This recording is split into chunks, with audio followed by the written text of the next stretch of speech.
মান করে এমন একজন আল্লাহওয়ালার যুবককে কোটিপতি বানাবার জন্য তার পিতা তার জন্য যে গাভীটা জঙ্গলের মধ্যে ছেড়ে দিয়ে গিয়েছিল হুবহু সেই গাভীর বর্ণনাটাই আল্লাহ তাআলা মুসা নবীর কওমকে জানায় দিয়েছে। বলেন সুবহানাল্লাহ।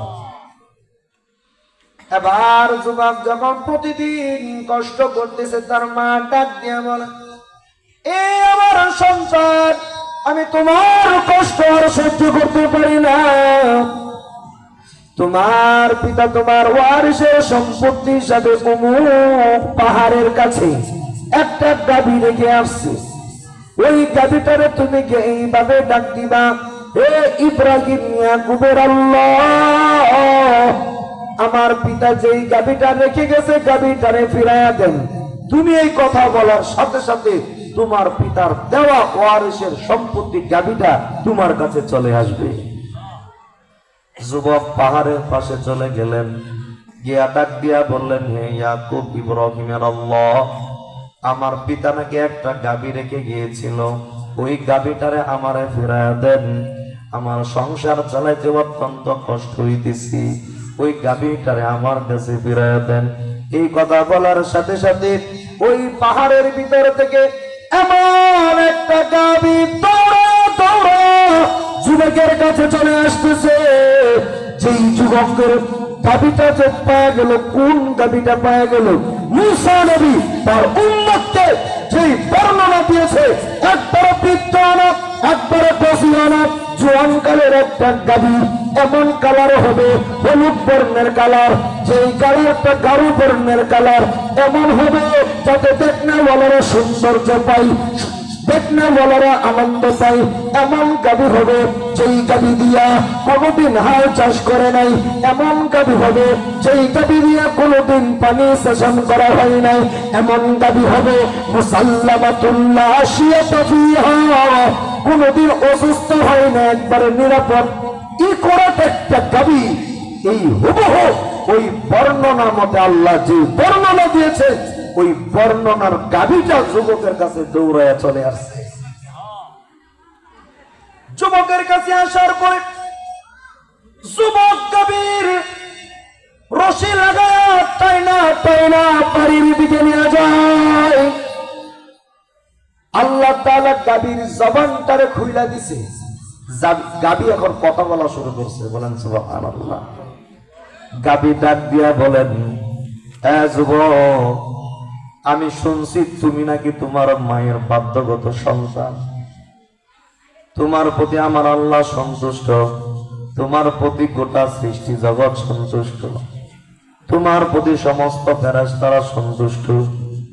এ যুবক, তুমি আমারে কেন টাইনা টাইনা নিয়ে যাও? তুমি কেন হেঁটে হেঁটে যাবা? তুমি আমার পিঠের উপর সওয়ার করো, আমি তোমারে সওয়ার করে নিয়ে যাও। যুবক ডাক দিয়া বলে, গাভী, আমার মা বলছে তোরে টাইনা টাইনা নিয়ে যাওয়ার জন্য।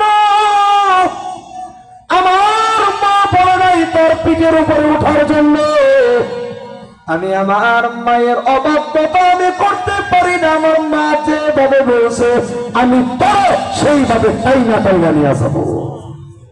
গাভী বলে, যুবক, তোমার ব্যাপারে যে নিউজ আমি পাইলাম, তুমি তোমার মায়ের বাধ্যগত সন্তান, তুমি পরীক্ষা করছিলাম তোমারে, তুমি 100 থেকে 100 নাম্বার পায়া তুমি আমার কাছে পাস করছো। যুবক, এই তোমার বাধ্যগত সন্তান হওয়ার কারণে এখন তুমি যদি চাও ওই যে পাহাড় দেখা যায়, তুমি যদি বলো পাহাড় তুমি আমার পিছনে পিছনে আসো, তোমার কথাই সমস্ত পাহাড় তোমার পিছনে ছুটবে। বলেন সুবহানাল্লাহ। মায়ের বাধ্যগত সন্তান হইলে গোটা সৃষ্টি জগৎ তার হয়ে যায়। হ্যাঁ যুবকরা, সাবধান, মা বাবার কথা মোতাবেক চলো। এবার গাভীটারে টাইনা টাইনা বাড়িতে নিয়ে গেল। মা তারে বলল, সন্তান যাও যাও বাজারে নিয়ে বিক্রি করো। শেষের দিকে বলতেছে, কয়েক মিনিট হইতে শেষ করে দাও, তুমি গাভীটারে বাজারে নিয়ে বিক্রি করে আসো। মা কয় দেড়হাম বিক্রি করতাম? 3 দেড়হাম। 3 স্বর্ণ মুদ্রা দিয়া তুমি এটা বিক্রি করো, 3 দিরহাম দিয়ে বিক্রি করবো, যেটা স্বর্ণের হবে। তখন যুবক বাজারের দিকে নিয়ে যাইতেছে, এই দিক দিয়ে আল্লাহ ফেরেশতা পাঠাই দিছে 2 জন। বলেন সুবহানাল্লাহ।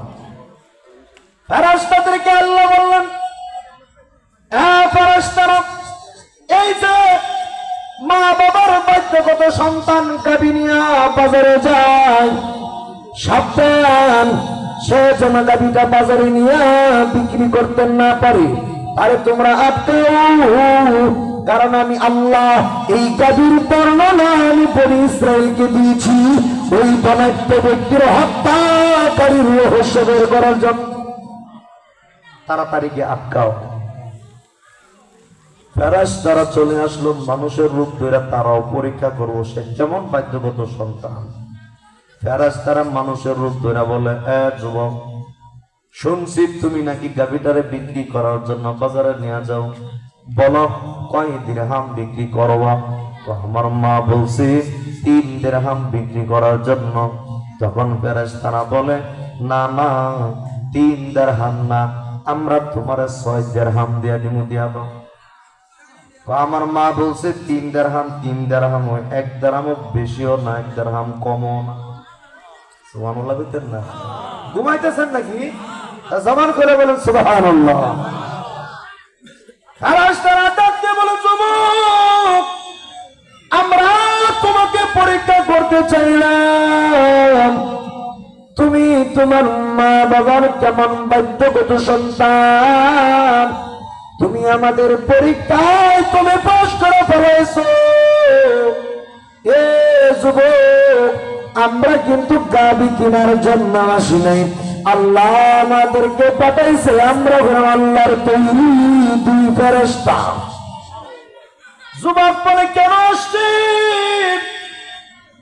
বলে, আল্লাহ আমাদেরকে পাঠাইছে তোমার এই গাভীর বর্ণনা বনি ইসরাইলের এক ধনাঢ্য ব্যক্তির হত্যার রহস্য বের করার জন্য।